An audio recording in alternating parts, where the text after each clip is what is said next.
Okay, I think we're going to get started.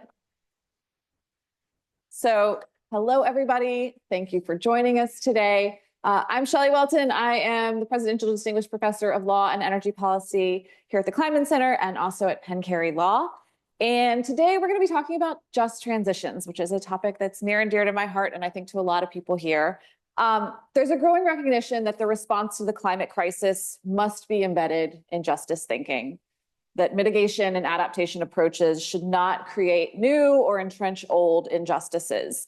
And Just Transitions offers a framework for thinking about how to build a more sustainable and inclusive and equitable society through the clean energy transition, and how to advance the really challenging work of embedding these principles into law and policy.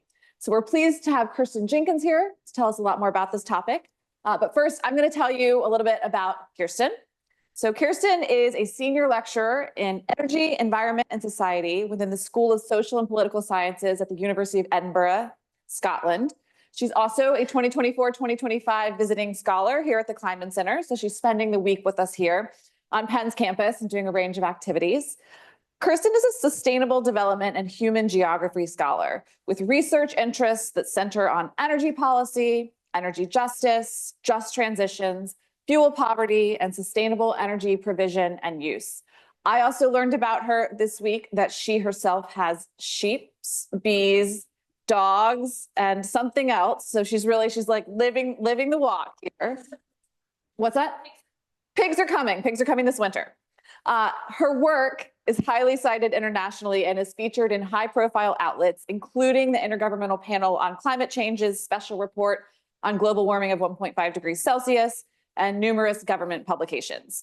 She also serves as the managing editor for the journal Energy Research and Social Science, and she's a member of the Scottish Government's Fuel Poverty Advisory Panel and an advisor to the Scottish Parliament's Net Zero Energy and Transport Committee. So without further ado, I'm going to turn it over to Kirsten. She's going to speak for about 45 minutes. I will join in for a short Q&A, and then we'll open it up to the audience. So be thinking of your questions as we go. All right, welcome, Kirsten. Thank you.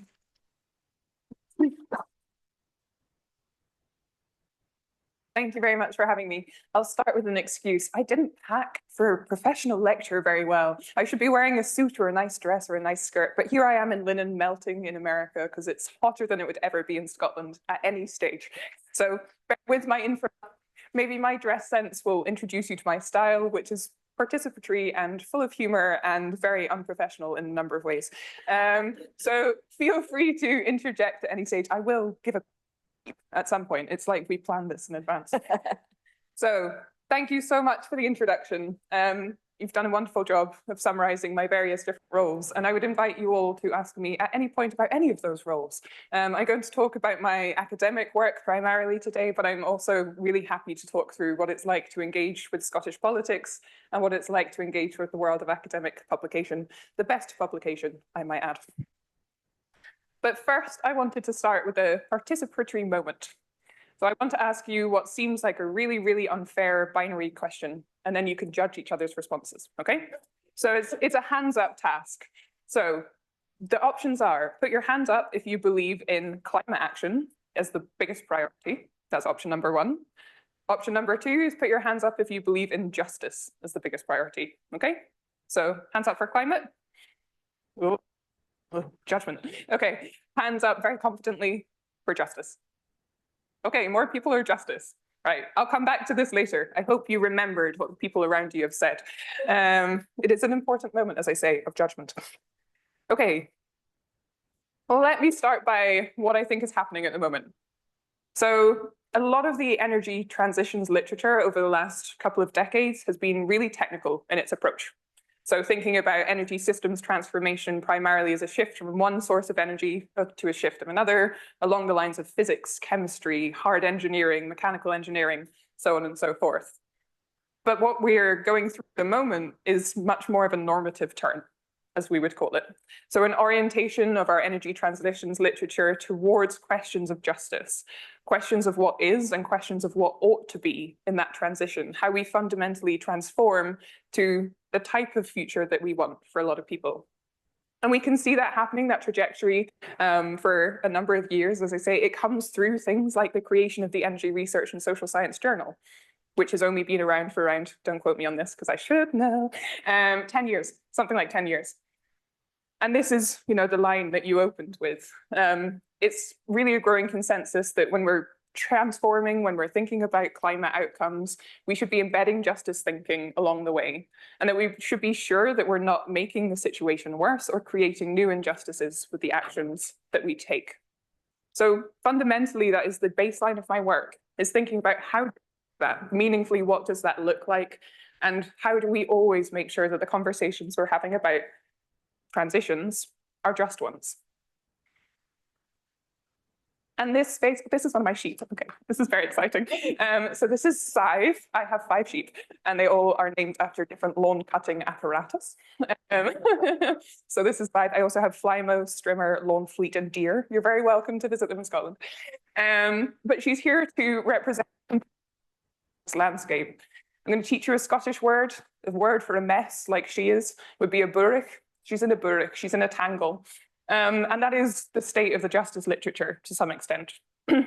So many of you will be familiar with these terms in the room.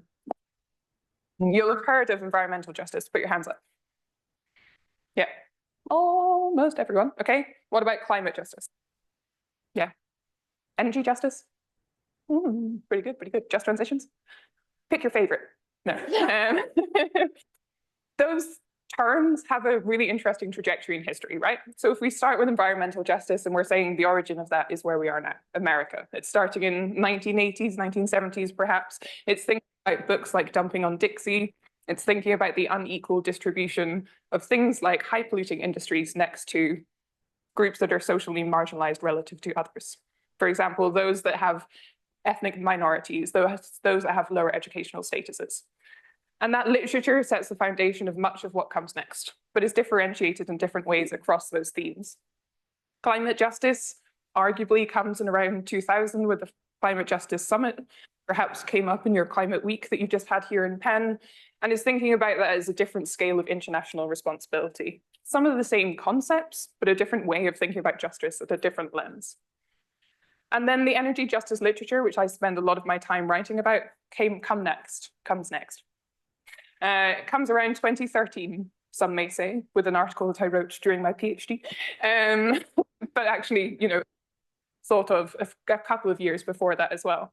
And energy justice is there to say, okay, these justice issues are specifically related to energy systems. And there are particular intervention points that we can make in energy systems. And that's a really powerful way of making different implementation changes in a specific area. But alongside that is this language of just transitions coming out in the 70s, remaining 80s, 90s, 2000s, and actually, I think, really growing momentum right now. So part of the question here is the semantics of what exactly are we talking about? Which of these terms are we using to mean what and why? And how does that influence the types of policy interventions that we're making? So I want to focus on that just transition piece further. I'm going to do something that's highly problematic when I have a microphone and you do not, which is to ask, can anyone give a good definition of the just transition? And feel confident in doing that. You nodded your head, so you're a willing victim.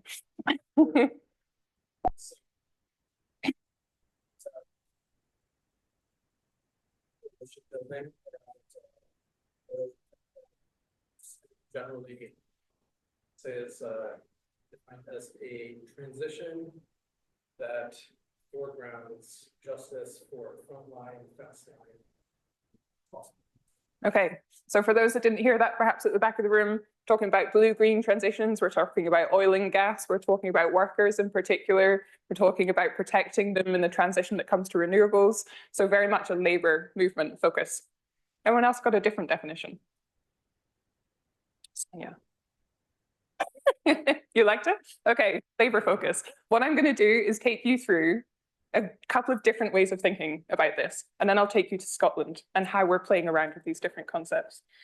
So thank you for your moment. You get a chocolate, which I don't have with me. So let's think about that labor-oriented focus. I agree, that's where it begins. For a lot of people, that's what the definition means. And it takes on a particular focus, therefore, about how we intervene and the language that we use. So we have different bits of political apparatus in this space already, things like the Solidarity and Just Transitions Declaration. I've just skipped the word that was hard to say. Does anyone see how I did that seamlessly? And there it's using specifically workforce, decent work, quality jobs, and effective and inclusive transition. The second one, the Paris Agreement, we'll all know very well, thinking again about workforce and jobs specifically. And this becomes really, really important when we look at later frameworks, because it gives us already a very clear indication of who are the groups of concern. What is the moment of transition, and what is it that they are deserving of? It's saying primarily jobs. But is that enough when we're defining a just transition? Open to question. So let's look at a different way of thinking about it. By the way, this comes from a paper that I did not write, but I think is brilliant, which I will give you the reference to if you'd like to read. But this different framing is around integrated frameworks for justice. And this is taking that map that I showed you with my beautiful sheep called Sally, who's very friendly, and saying that the climate, justice, environmental can be brought together through a just transition lens. So it's really about uniting all of those different ways of thinking, the energy specific, the climate specific, the environmental specific concerns under a broader heading of a transition to something, still with ripples of the energy sector being really important.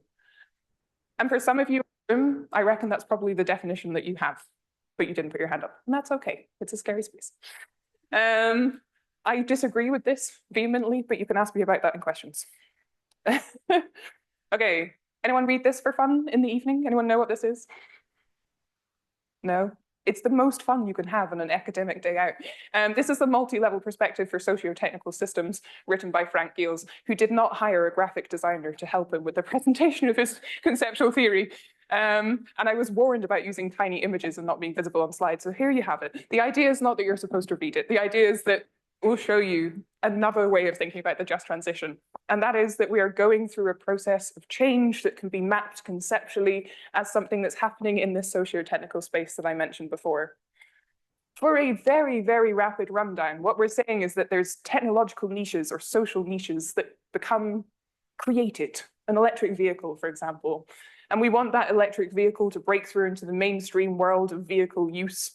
So we're trying to take that into the normal world of operation. That's the regime. And then from the regime, we're trying to make it normal that everyone uses electric vehicles and not diesel and petrol vehicles, right? Gas, sorry, translating. And here you can also ask questions of justice all the way along. How do we design for justice as we're designing those technologies? How do we design for justice as we're considering where they are used?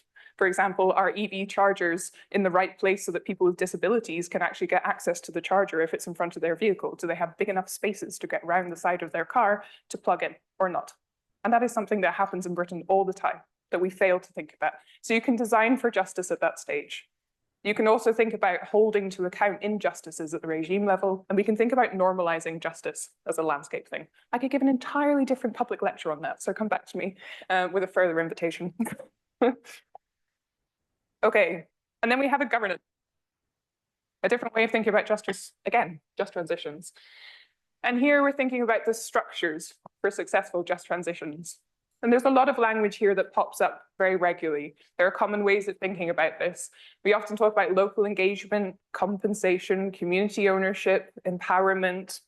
You'll be able to find other words that are used synonymously or at least often in relation to justice thinking. We can also think about democratic processes. I know we have energy democracy writers in the room with us as well.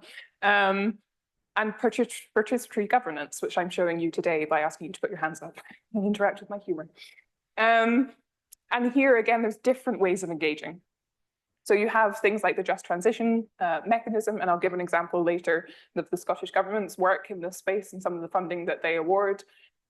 But governance strategies that are designed from these central institutions to go out into communities to help regulate different ways or to help intervene in different ways. And there's a lot of money associated with that kind of governance intervention. It also begins to ask questions of responsibility and accountability for who is driving that change and who holds the power in those settings. Okay, nearly done with my whistle-stop tour. The last one is perhaps just transition as public perception. And I think this is a really, really interesting thing for me as a foreigner coming into the US, in particular, where I'm aware that there's a very strong bottom-up coalition activist building tradition here that we don't have so much in the UK. But there are different examples of this. I love the image on the right-hand side. So the image of the right-hand side is Victorian Britain, 1900s, with the emergence of electricity power lines and the electrification, and how some people were absolutely terrified that that would kill everyone, every horse, every child, that you were going to get tangled in these cables, that it was inherently dangerous. Imagine if they saw now how much they would freak out in this room. The lights and the cameras and the microphones and everything. But it just shows you there was a moment in time when even the transition to electricity was seen as something totally wild to imagine and totally unjust to people that didn't want that to happen. You get more recent examples every day, every single day, of where people are engaging with technologies and making choices and thinking about justice and what it means to them. In Britain at the moment, we have a lot of issues with onshore siting for wind turbines, whether communities are willing to host those, whether communities feel like they've hosted so many, they don't want any more. And the public opinion now is that they're better offshore in these huge wind farms with many, many hundreds of turbines at a time that are bringing their electricity in through big cables. So even the public discourse is practically shaping those technological futures, and that's exciting, but it raises different questions then. In that marine space, who is infected? What are the environmental impacts? And how do we account for those? So in the same way that we looked at that really complex model here, perhaps this is the landscape. This is where society sets its standards around what is and is not right of the futures that we want or that ought to be. And I want to summarize that and say, okay, amongst all of that complexity, what does that then mean? What does it mean for how we navigate this world? And this is where my Energy Plus comes in. So I think we can group all of those different approaches together by the fact that they are all based in normativity. They are all trying to say one thing is right or wrong, and one thing should or should not be, right? They're moral judgments to some extent about the type of future that we want to create. Most of them are still embedded in that labor union idea of just transitions, where we have a focus primarily on fossil fuel workers and their communities. And most of it's also couched in this move to renewables. We have the fact that, as I mentioned, justice issues happen across systems. So all of these questions of justice are temporal, geographical, and system-wide. I can give really good examples of this. In Britain, the move to electric vehicles is a good thing. It's something that we're heavily promoting, but we have no consideration of what that means for the people involved in cobalt mining or the people involved in e-wastes, the batteries, and how they're broken down at the other side. That is out with the realms of national policy making, but arguably should be part of it because it's part of a system of justice where one thing is creating ripples in other parts of the world. And this language around justice and what should happen very much plays out in policy and practice and activism. Again, something I'd like to know more about here. But why is it Energy Plus? This is an important thing, and it really makes sense in the half of my talk. It's because of these ripples across different aspects of people's lives. I am asking this out of genuine curiosity. Have you felt over the last few years that your energy prices for you have become unaffordable due to the range of political contexts that have made them more volatile? No. If I did that in the UK, everyone would put their hands up because our electricity market has been totally wild over the last couple of years, right? And so that energy cost in people's homes has had knock-on implications for their ability to affect every single other part of their life, whether they can afford transport, whether they can afford to go out and have friends and go to the pub or go to the cinema, whether they can learn to swim, you know? But it means that we have an energy intervention point or an energy cause and effect, which ripples into other people's experience of social marginalization or opportunity. So that's the Energy Plus. Just transitions therefore becomes part of an ecosystem of life where a lot of things are really unfair. This was a curiosity point for me, was just to look, and this is extremely academic, by the way. I went to Google and I typed in Just Transitions America, and I saw first page, organizations came up. I think my understanding here is that it is a growing priority in the US setting as well. These are organizations that are all using the language of just transitions explicitly, and they're coming up on those quick ping results.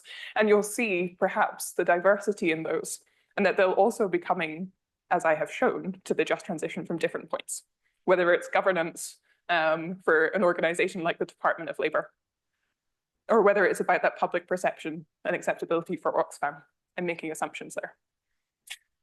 Okay, but this is the second part. If we're all talking about justice and just transitions in different ways, how do we know if we're making an impact? This is the big question. Can you put your hand up if you work on justice in some way and you'd like to make an impact to make it better? Okay, quite a few of us.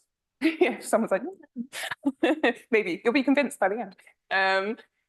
A lot of us will be practitioners in some way in shaping that future, whether it's teaching in the classroom, whether it's intervening in policy, whether it's writing academic articles that people go in and read about and get inspired by. There are lots and lots of different ways, and we need to consider how we are making an impact in all of those interventions.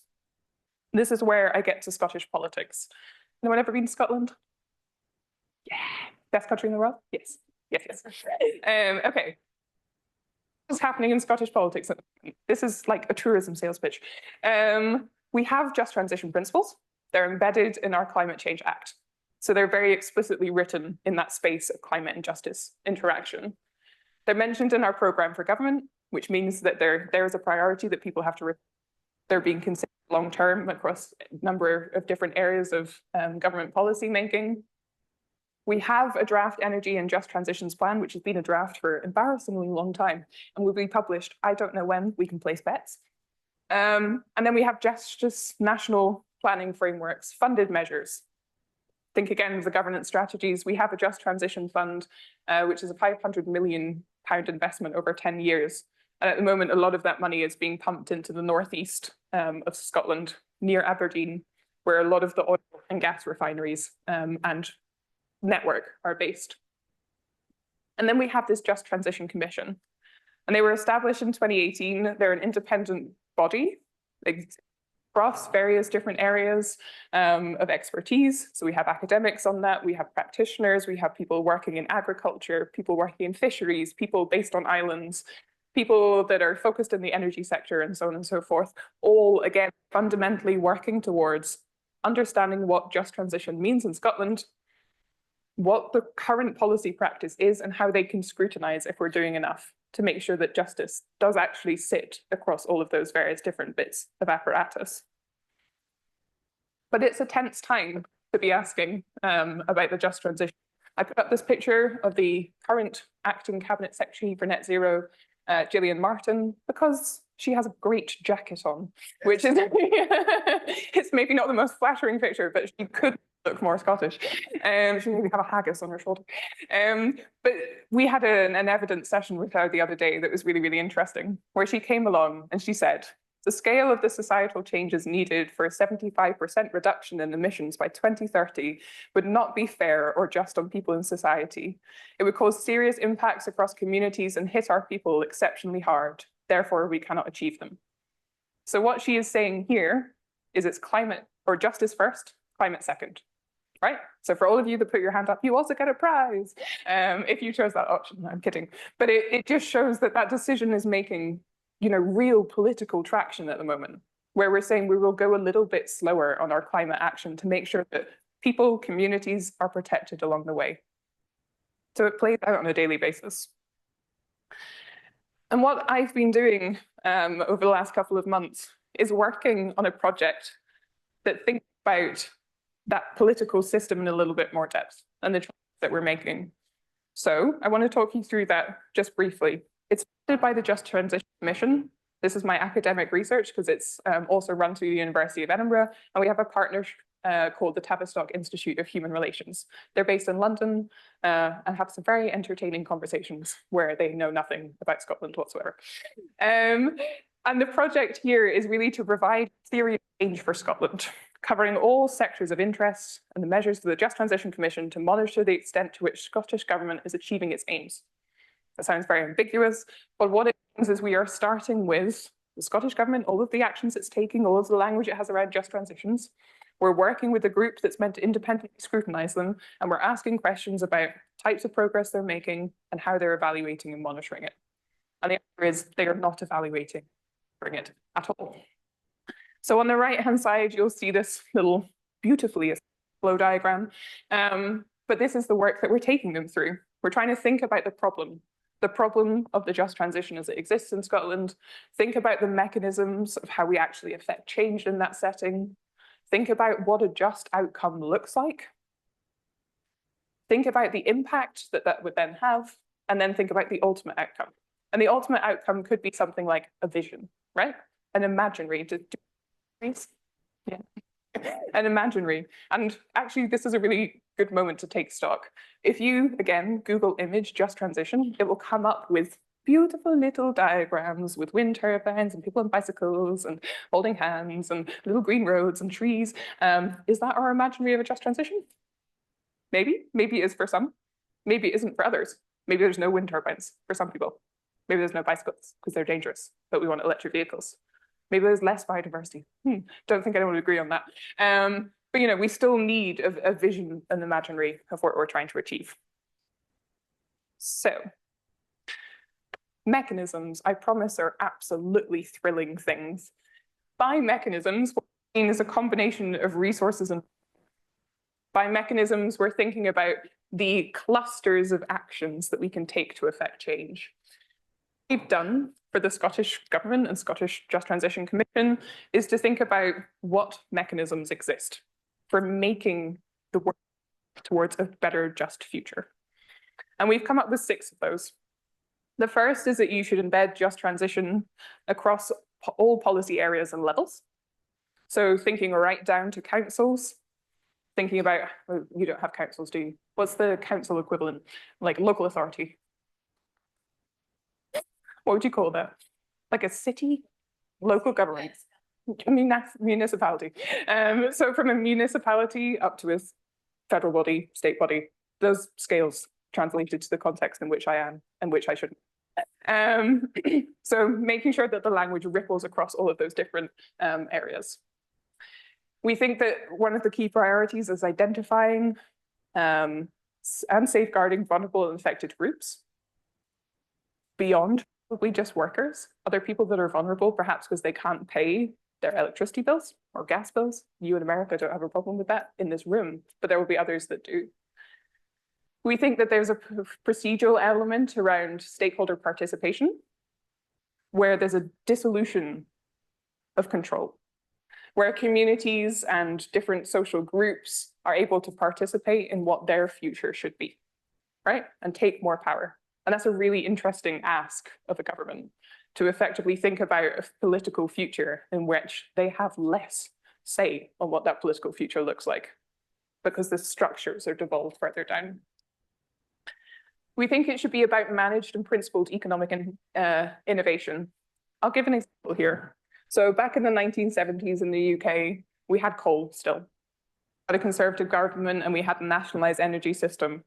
But one of our politicians, Margaret Thatcher, decided overnight that the climate was the big thing and that we should shut down the coal infrastructure. And it happened for some communities literally within 24 or 48 hours. They had jobs, livelihoods, they had families to support. They had a whole community and culture established around coal production that just, boom, went on the logic of close these and invest in something else entirely. That is unmanaged transition, right? We want to make sure that we are not doing that. We want to make sure that those communities have warning, have alternative industries put in place. And the ripples actually from 1970s are still felt today. So there's some parts of Scotland where the life expectancy in former coal communities is 1 to 2 years less would be if you lived just slightly outside the boundary, right? It can literally shorten your life to have that remaining economic deprivation that was left from those communities. So we want to make sure that the types of economic innovation or other innovation that we have are well-meaning, well-intended. As part of this, we should continue to invest in a low carbon economy. And we should, of course, because of this labor orientation and because of those really at the vanguard in these oil and gas communities, we should invest in jobs and skills to help them make the shift. Does that make sense? Do you love mechanisms? Yeah. I have to write a report on this by next Friday and make people love mechanisms. So if you guys are into it, then that's really encouraging. Okay, and then we have outcomes. So if we're thinking about those mechanisms of the apparatus, those big clusters of intervention points, and of course we get much more granular, but those are the high level ways of intervening, then we begin to think about what are the outcomes? What are we actually trying to do here? We don't want to create any harm, starting again with that high level definition. We don't want to re-entrench systematic inequalities as they already exist. And we don't want to create new inequalities accidentally by doing things that disadvantage communities. We want to empower them to act. We want to have stronger democracy, as I say, a dissolution of power to some extent. Increased community production and ownership has been one example of that. So it might mean in the Scottish context that people have more say over whether they're co-developing a wind turbine for their community or investing in a micro hydro scheme, or whether they have local funding available for insulating their homes. Again, the outcome is that we support for jobs and skills. We make sure that it's happening alongside a transition to net zero. And at the time, we really intervene in the types of injustice that already exist. Financial injustice for us, a big issue of affordability, and spatial justice because Scotland, although it is the best country in the world, does have a lot of spatial tensions. North of Scotland, where I'm from, responsible for this beautiful accent, has, for example, a number of conditions that systematically disadvantage it relative to the. So for electricity to get in the north of Scotland, it costs more than if you lived anywhere else. And that's literally just because of how far we are, because of the grids that we need, and because the population is so sparse and so scattered. So the uplift in the price is really there to protect against distribution losses and to help regulate those really big grids. But of course, the north of Scotland is also the place with the most renewable assets. So we're turning the table. Now, why are we paying more when we're producing more than everywhere else? And when we're actually shipping it down to England because we're a net exporter of electricity, right? So the really big grid questions that are part of the spatial justice question. I've given a little zoomed in example. I said there's more underneath these there are. So just to think about that financial injustice one in particular, what are we saying here? Well, the ultimate outcome would be that we reduce the economic inequalities that exist in Scotland. And the types of measures, therefore, that we're thinking about is whether there's a meaningful reduction in rates of fuel poverty, those that can't afford their electricity, whether we can exemplify that there's a reduction in rates of child poverty, which is a particularly big issue in Scotland again, whether we can exemplify that there is less of a wage gap, that low incomes are coming up to meet high incomes in the middle, and so on and so forth. So thinking about these mechanisms gives us one in. Thinking about the outcomes that we want to achieve is great, but it also points us to a number of different indicators and measures, therefore what success might look like and how we might tackle it. So that we think is very, very exciting. Okay, but it's not easy. It's not easy. And I wanted to talk about these challenges and also galvanizing opportunities, as I put it, as my parting gift to you for today. So the challenges. We are starting from an unjust world, fundamentally unjust world. We had really interesting conversations over breakfast yesterday about medical availability. Members or students sometimes of the university will have access to the myriad university facilities for medical care here, but other members of the community that can be living right beside you can't, right? We don't have that in Scotland. We have a National Health Service, which is a wonderful thing, on its knees, but we're trying to keep it alive. But there are other ways in which our societies are just inherently unfair, right? And we need to tackle those alongside this energy transition question. In the Scottish government, we have quite a lot of a problem with agreeing on anything ever at any stage, which is possibly just politics. But it plays out in this project as we're trying to do it, right? So we're thinking the just transition, it's got this normative aim, it's a lot about affected people, those who face disproportionate burden. Can the Scottish government agree on who they are? Nope. Can they agree on the language that they're using to represent those groups? Nope. They are stuck between a political debate on marginalization, vulnerability, or whether it's just really everyone. And we're trying to help them through that thinking. There'll be people in the room that are really interested in environmental spaces, not just human spaces. And there's a real question here as well about, is the just transition just for people and our human infrastructure, or is it also about other species and spaces? I gave the offshore example earlier. If we're thinking about outsourcing all of our wind turbines to the marine space, what impact does that have on marine life? Is that part of the consideration? For some, yes. For some, no. At the Scottish level, we're also having problems with boundary setting. So I mentioned this earlier, when you have that diagram of climate justice, environmental justice, energy justice, all within just transitions, and you're thinking about just transitions as energy, but also ripples in everyone else's life in various different ways, you have to set boundaries on what you're trying to control and where you're making policy. They play out around place and systems. So Scotland at the moment is asking the question of, do we just help Scottish people or British people to some extent? Or should we also take into account the international system, the electric vehicle that I mentioned? Should we think about those who are creating cobalt or mining cobalt, sometimes by hand, to put into these electric vehicles? And should we think about where our waste goes? And there's disagreement on that, where the international responsibility lies.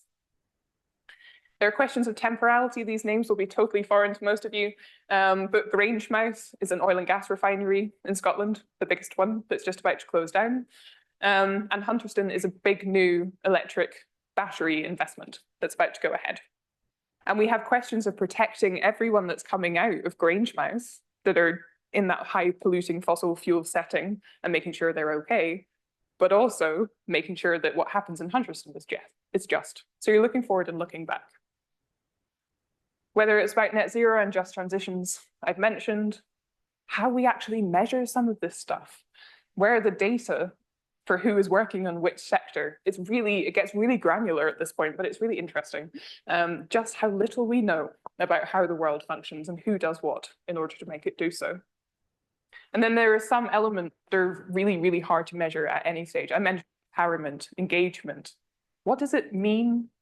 How do you measure that? What does it look like to be empowered? Am I empowered right now? Probably. Are you? Don't know. It's really hard, right? So, and yet we're saying that that's core to this normative question, that people should have that. Okay, but there's good bits. So the galvanizing opportunities, these are things that I would love for me, and that we're trying to do as well. We have opportunities to give really great case studies of good practice. So for master's students, dissertation students, thesis, not dissertation, PhD students in the room, please do good practice case studies of just transition. Thank you, thank you, thank you. Okay, we need more quantitative data, jobs and skills. We don't have that in Scotland, surprisingly, on who works in the oil and gas sector versus who works in renewables, which is mind-blowing because we've been talking about it for decades. We need to think about these procedural dimensions, as I mentioned, and how to measure them. So if anyone's got any great ideas on what it looks like to measure community engagement, please meet me in the break. And then there's other ways of engaging, right? We can think about consultations, giving oral evidence, going to witness testimonies. You were phoned up and said no, but maybe next time you say yes when it's your topic. And then, for those of us that are working in research, looking at multi-stakeholder grants or projects. But my biggest thing overall is that the galvanizing opportunity that we can have is to think about what we mean by justice and to make it incredibly explicit what our vision is and what our understanding is relative to all of those different ways of talking about it. And with that, we can see differences, we can see similarities, and we can see many, many more ways of intervening. I have one last vote, okay? And this was the question asked at the end of my abstract, which is, can we really achieve a just transition? So for those of you that are feeling optimistic, the first option is yes, and the second option is no. So yes. Oh. Second option is no. Oh, okay. There's a lot of on the fencers. That's totally fine. That's uplifting. Okay. Well, I hope to have continued conversations throughout the questions in this space. I have positivity, and I really welcome all of your engagement with the topic as well. Thank you.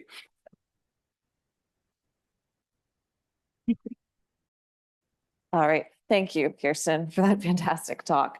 I wrote down a problematic number of questions. I do not feel empowered to ask all of them, but I'm going to start with just a few. So unsurprisingly, probably to you, I want to ask one question that I feel like is connecting some of the things I've been thinking about with energy and democracy to this just transition work. And I think the question that I'm struggling with and getting a lot of pushback on is like what good stakeholder participation actually looks like, right? Like it turns out devolution isn't working very well in the States, right? Like a lot of the problems we're seeing, a lot of the opposition we're seeing right now is actually at the local level. And certain voices scream louder than others at the local level, maybe even more problematically than at higher levels of government. So I wonder how you all are sort of thinking through and wrestling with this challenging question of scale and participation and democracy. Yeah, it's a really, really good question. And it's one of those ones that bursts imaginaries, right? So if you think about local control and local ownership, often people assume that that means that, again, everyone sits around the room and gets on harmoniously and everyone is able to come to the table. But I think in Scotland, we've seen many, many examples of when that isn't the case. Even the timing of consultation meetings can be problematic. If it's happening at a lunchtime on a Friday, that automatically excludes anyone that's in work, anyone that's at school, anyone that has caring responsibilities likely. So those spaces can be exclusionary, even for this simple reason of when they're held and where they're held. So we know that in some settings it works well, but in others it doesn't. And therefore you have this patchwork, and it depends on the level of investment, the level of time, the level of capacity, in some spaces, the level of educational attainment, and so on and so forth. Not everyone wants to be engaged is the other dimension. Not everyone has the time or space or willing to be engaged, or they just don't care because they have other priorities in life. So I think what we get to as a procedural apparatus is instead a mix of different options where people can engage in myriad different ways that are still more meaningful than what we have at the moment.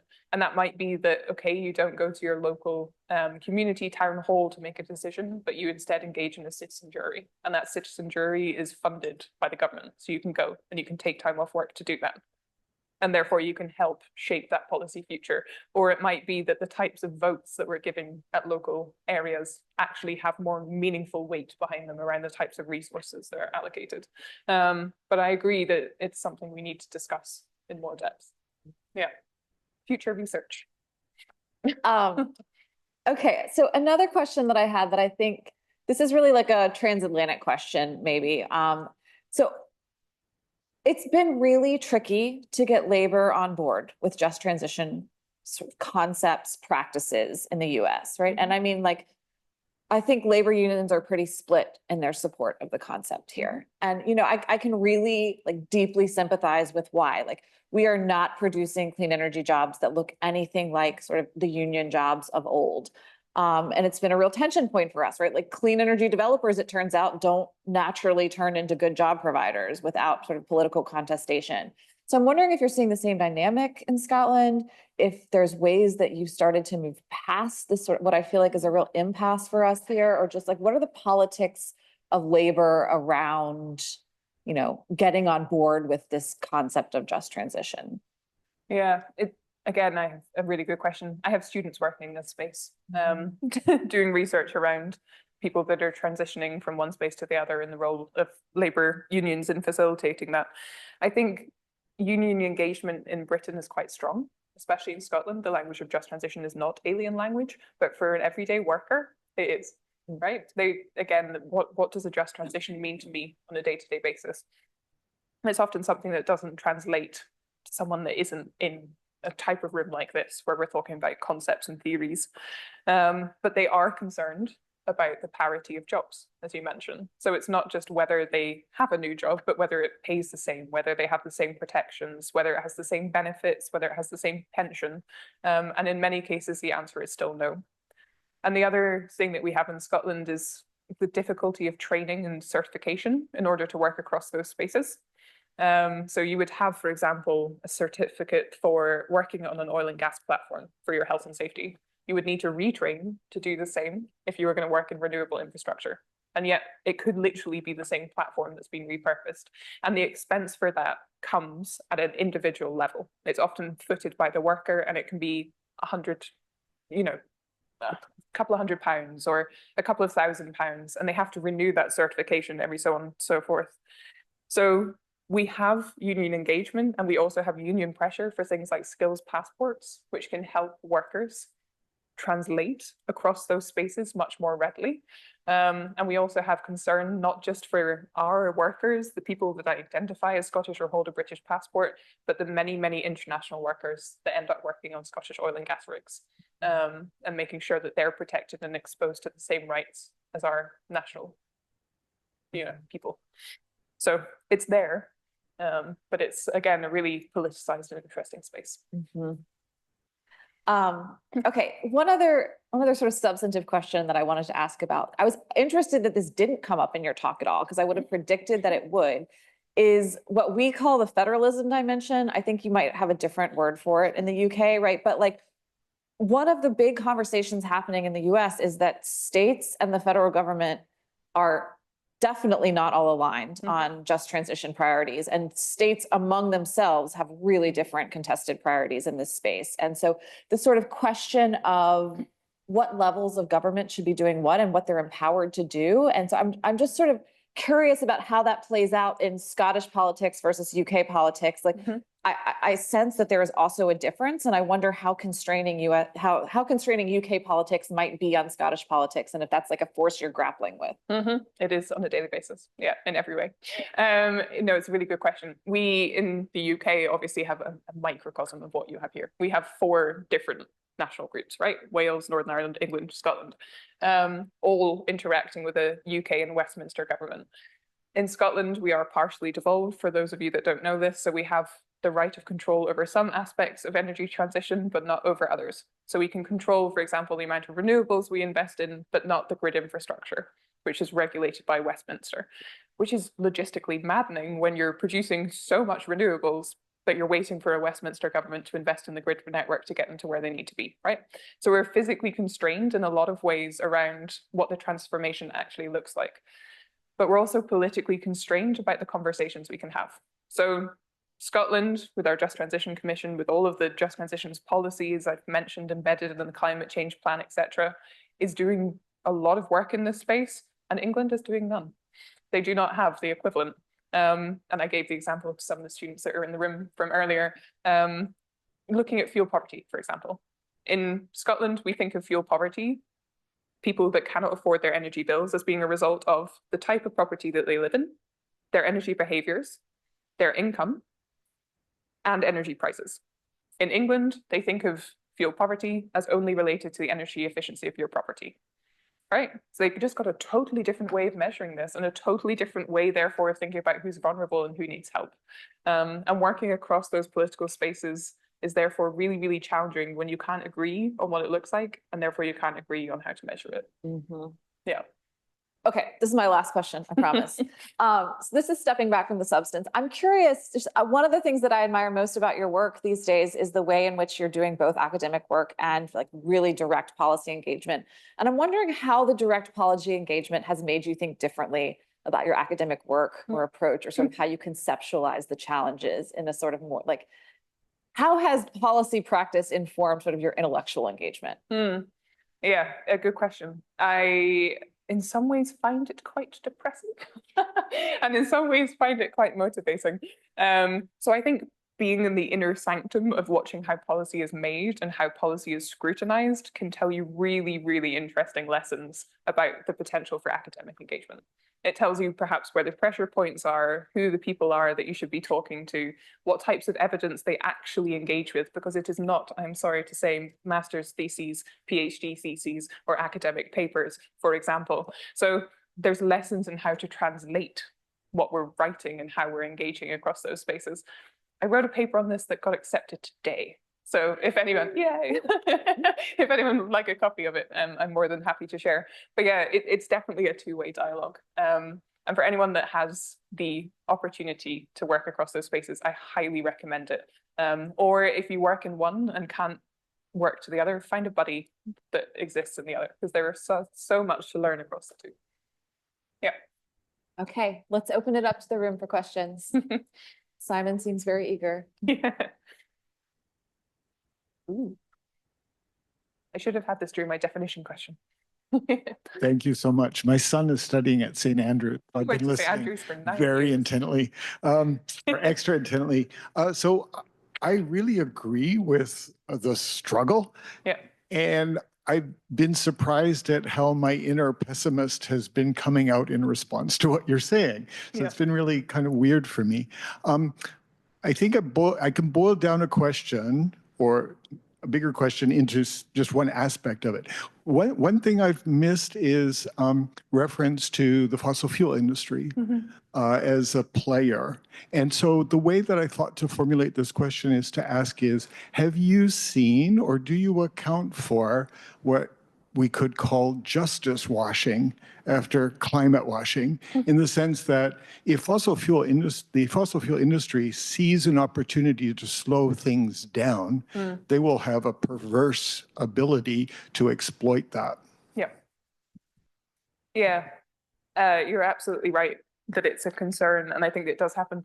Again, it's something I've written about critically in terms of why we need to be so careful in articulating what our vision of just transition is and what practically we mean by that, be it principles or mechanisms, so that there is no risk that people just put justice at the beginning of a report title and assume that that means enough, right? So that we're holding to account in more detail the necessity of articulating that. There are some fossil engaged groups, like one of the big power companies in the UK, SSE, Scottish and Southern Electricity, that are meaningfully engaging with the just transition. And I know that because they've hired me to do some work for them. And they've accepted my report and haven't just automatically burnt it. And because they've been talking about it for a number of years and thinking about investing in training academies. And also the equality, diversity, and inclusion aspect of who has access to those training academies. So there are spaces of hope within what I think is a bigger network where, yes, there are entrenched interests in perpetuating a fossil fuel industry. Going back to that really hideous diagram, the one with multiple thousands of arrows, where we think about that landscape level, this is where I think the landscape level is actually really powerful, right? When we start to say that we as consumers of those fossil goods have a choice in how those are made or whether they continue or not. And that's a public engagement opportunity to move away from, to facilitate the renewable transition where we can, and to hold them to account where they're failing. So 2 spaces of optimism amidst pessimism, which I also feel at times. Depends on the day.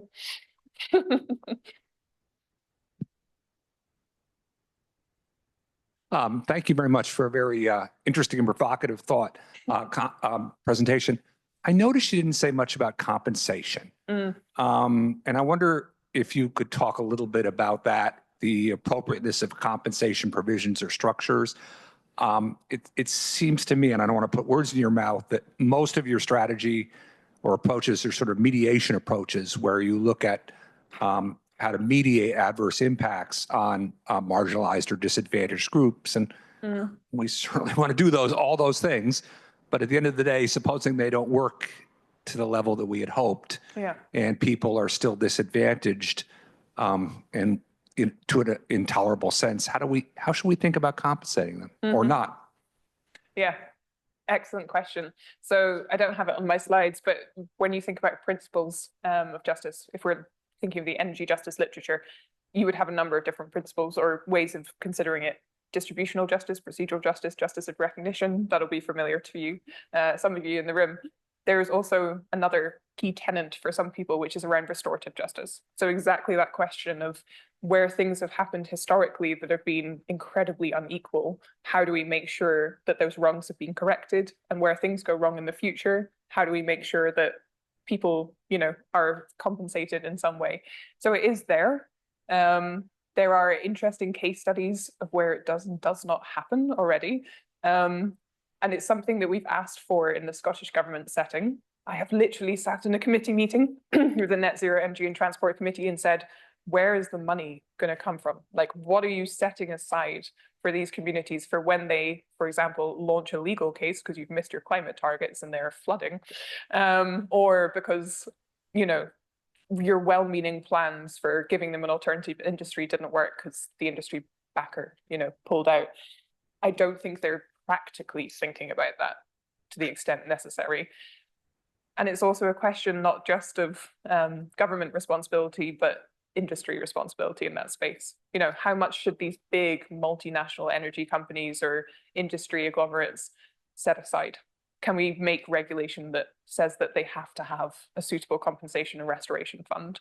And then can we make sure that that's directed appropriately? So I don't have a good answer, but I do agree it is there, and it should be discussed more. Yeah. One last thing, might not also be financial. There are other ways of compensating communities. We've seen this in Shetland, which is the most northern set of islands, the archipelago of the north of Scotland. They have some of the best community infrastructure in the UK because they have oil and gas, swimming pools, brilliant schools, community centres, shops. That's other ways of community wealth building that don't just come back to a big financial payout.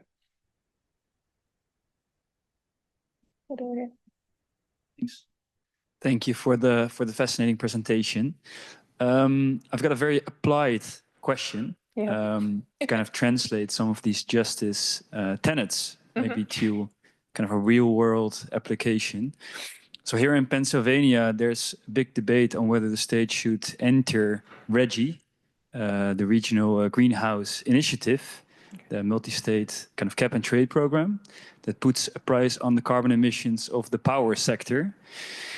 And my question relates to that. So there's going to be revenues, there's going to be a carbon dividend, and taking these justice tenets into account, how do you believe these dividends should be spent, right? How should they be maybe kind of recycled towards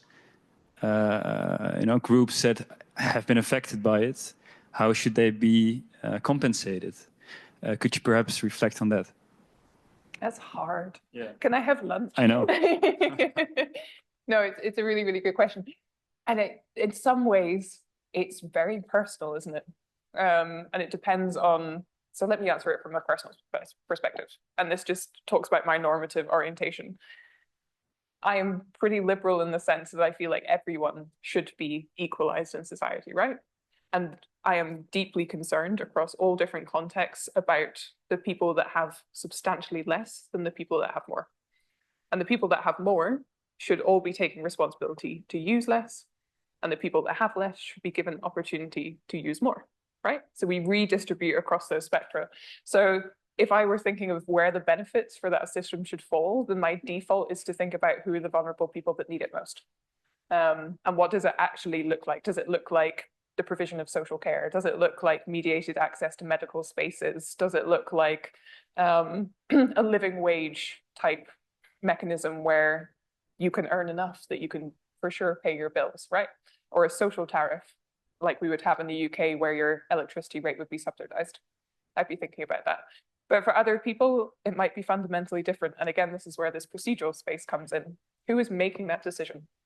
Who has a say in how that money is spent and whether that is signed up for as an initiative? It's really, really tricky. And perhaps, something that we're doing in Scotland that I think is very positive, that's where the citizen jury becomes really useful. That's where it's not a decision made by different politicians with all their various vested interests, but where you get a spectrum of society sampled randomly from the area of Pennsylvania into a space, and you let them duke it out for 2 days and determine what they think is best. That's, to me, an exciting way of working. Yeah, kind of ducked it.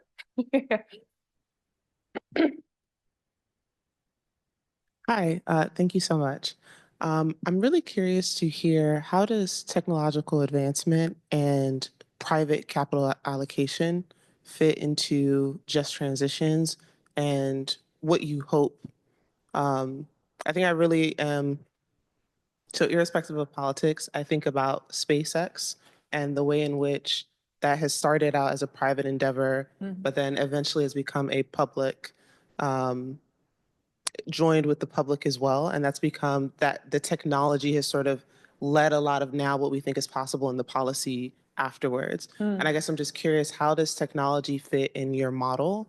And how do you see the startup ecosystem, that private capital allocation, how does that fit into building this sort of vision that you have? Okay, where do I start? First thing is responsible research and innovation. Does everyone love that as well? It's like one of those really horrible diagrams. It's a way of thinking about technology design, and it's something that we've engaged with some of our academic writing. And I've got a student working on this in particular. So she's looking at the innovation space and she's asking questions of the designers and the technology developers and the innovators really, really early on in the process to think about if they are considering justice. And for most technology developers and innovators, the answer is no. Why would we? And it's like, because the choices that you're making in your technology will systematically play out in society. Because let me give an example. Do you have smart meters in the US? Yeah? Yeah. Smart meters in the UK, absolute shambles in terms of their rollout, for a number of different reasons. Those smart meters have in-home displays in the UK. Not sure if yours are different. They are really, really hard to use if English isn't your first language, if you have a visual impairment, if you don't have internet in your home, if you're in a remote rural area. Like, that technology was designed not to work for a number of different people in a number of different settings. But if we'd thought about justice and accessibility early on in that design process and that innovation process, it could have been fundamentally different, right? The same is true as facial recognition systems, as another example from the non-energy world. So I do think that there's a massive role for asking questions about justice as early on in those processes of innovation spaces as you can. And I also think we're in a world where without private capital, we will get not very far at all. And this is a question of responsibility. So again, my default is often to think about the government as being responsible for justice, but it's not. There are big multinational organizations, innovators, SpaceX, etc., who again shape the types of futures that are possible and are not. So how we can ask for responsibility in those spaces becomes a really interesting further area of work. I don't have an answer yet, but I agree it's a priority and it is something we do engage with, albeit not on my slides today.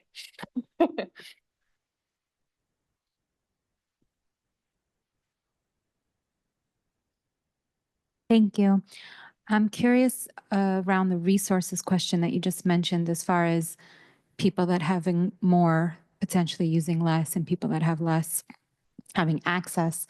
Is the conversations breaching anywhere around degrowth? Yeah. So we've had a couple of really interesting research programs in the UK looking at high polluting individuals, households, and lifestyles, and what it would, the level of sacrifice that people would be willing to have in those settings. And more often than not, the conversation is none. They really like their lifestyles as they are. They're not happy giving up their vehicles or living in smaller houses, or perhaps using less and being a little bit colder. So that conversation is a really fundamentally difficult one in society, and that's not part of justice literature. That's just part of justice, right? And it has been the social stratification of society for as long as we've had society, probably. Where degrowth, I think, is potentially going to make more traction is again around the kind of systems of design that we have. So are we building, for example, technologies now that will fit seamlessly into a capitalistic system that will ultimately, be produced in one setting, ship across the grids and feed into electricity markets? Or are we building them more for communities where they can have a level of self-sufficiency and have sufficiency, just enough? Or are they always going to overproduce? Right? There are real questions around even the grid setup of what degrowth looks like in that setting. That's not about mass production. It's just about having what you need in that setting. Again, there are really good examples of this. Anyone ever been to Orkney? Best place in the world, better than mainland Scotland. It's our other northern archipelago. This one's just an hour and a half off the north of Scotland.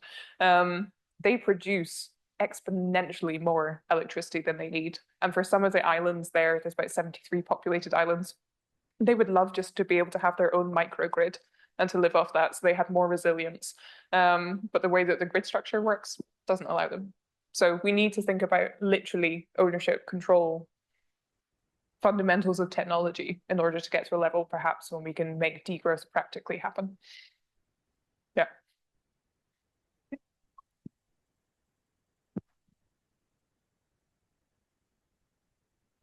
Thank you so much for this conversation. It's great. I have a question about how you think about some of the spatial justice questions that you've already brought up. As an example, you mentioned, the tension in EV supply chains, for example. I think this comes up in many different technologies, but at its core is the difference in localized harms for a given industry, and then the kind of globalized benefits of climate action, and kind of when there's a mismatch between those, and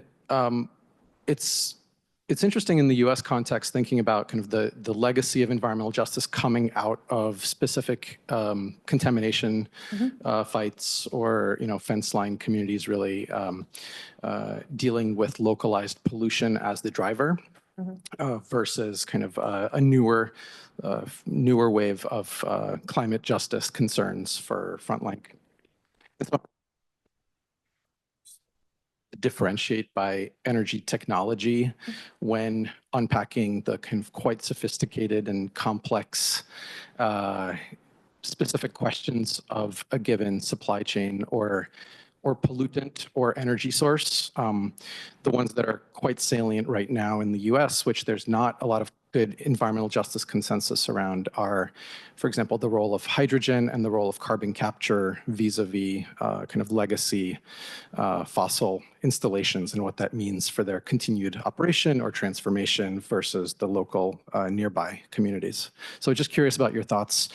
Do we have to parse this by technology, or are there generalized theories of spatial justice that are applicable everywhere? Okay.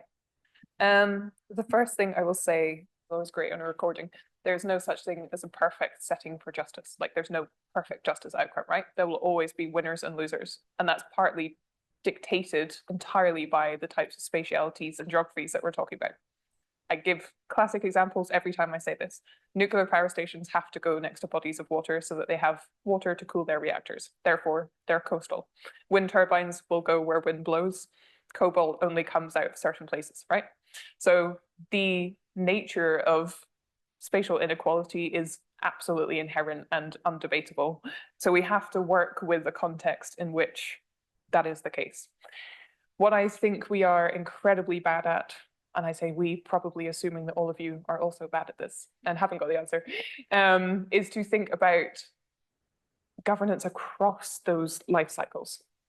And I mentioned this in the talk, I gave the EV example, but I cannot in any case come up with any good practice illustration of where someone has taken into account from source to sink what it actually looks like to do a justice life cycle.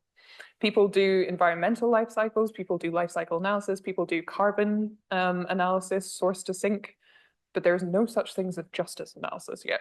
And I would love people to work in that space. It's kind of what I tried to do for my PhD, and it was a massive failure, apart from I'm now a doctor, which is great. Because I was looking at the nuclear power system and I was trying to account for justice from uranium mining all the way through to waste. I can talk about failure at any stage and why that went badly. So we need to think about those systems of governance, I think.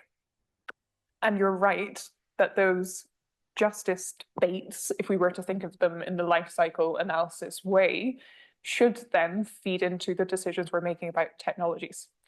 It will also be technology readiness, it will be affordability, it'll be, I don't know, resource availability, everything.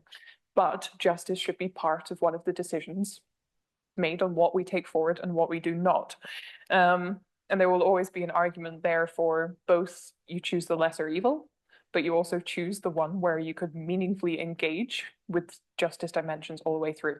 So say, for example, if that was a wind turbine, you would be able to actually look at where the critical resource minerals come out of, have some say in how China goes about doing that, because it's largely China and Kazakhstan, and have a fit for purpose repurposing, repowering, or waste stream at the other end. That said, are there then generalized principles of justice that sit beyond all of those aspects that aren't just technological? Then yeah, it also comes into the other ways in which we interact with technologies and what they facilitate or do not, i.e. things like affordability. So yeah, it's a good question. I think about this often. I want to do my PhD again, but much better.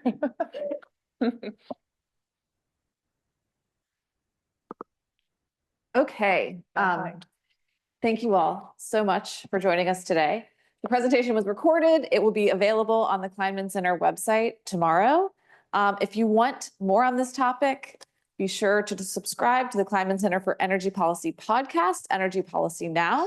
Kirsten is going to continue this conversation with our wonderful podcast host, Andy Stone, on our next episode. And one other reminder, November 4th, we are hosting our annual Carnot Prize award ceremony and lecture here in the Energy Forum. This year's award recognizes Jackie Patterson, who is a tremendous pioneer in energy justice here in the United States. I have the incredible privilege of giving the lecture in her honor that day on a topic that extends today's conversation. So the topic of that lecture is designing institutions for clean energy justice. Also, please feel free to grab lunch on your way out just outside the doors, and you can either take it with you or you can bring it back in here. The room is available for another half hour if you want to continue the conversation. Okay, I wanted to get all of that out before I lost people. So please join me in giving an enormous thank you to Kirsten for her wonderful talk.